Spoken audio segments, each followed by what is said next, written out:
नमस्कार. संवादातून सहकार यात आपले स्वागत आहे. आपण पोटनियम या विषयावर आज थोडं जाणून घेणार आहोत.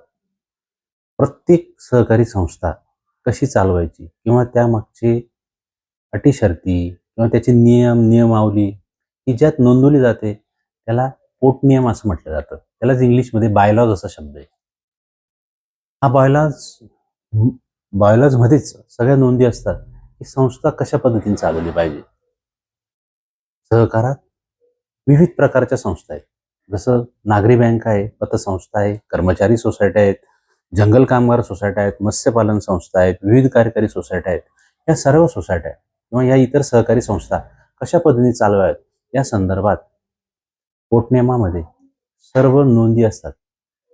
कायदेशीरदृष्ट्या संस्था चालवण्यासाठी काय काय गरजेचं आहे, जसे की त्या संचालकांची संख्या, संस्थेचं अधिकृत भाग भांडवल, संचालकांनी त्यांचे नियम कसे पाळले पाहिजे, त्यांना कोणते अधिकार आहे, त्यांची कोणती कर्तव्य आहेत, कर्ज वाटप कसे करायचे, कर्ज वसूल कसे करायचे, या सगळ्या गोष्टी सहकाराच्या पोटनियमामध्ये नोंदवलेले असतात. हे पोटनियम आपल्याला सहकारी विभागातील अधिकारी मंजूर करून देत असतात आणि त्या पद्धतीने आपण सहकारी संस्था चालवायची असते. या सगळ्या बाबींचा विचार करता प्रत्येक संचालकाला, प्रत्येक कर्मचाऱ्याला त्यांच्या त्यांच्या संस्थेचा पोटनियम समजणे अत्यंत गरजेचे आहे. तेव्हा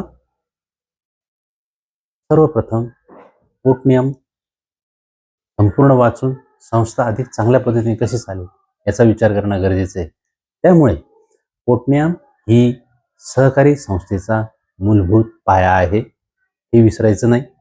आणि आत्ताच पोटनियम वाचायला सुरुवात करा.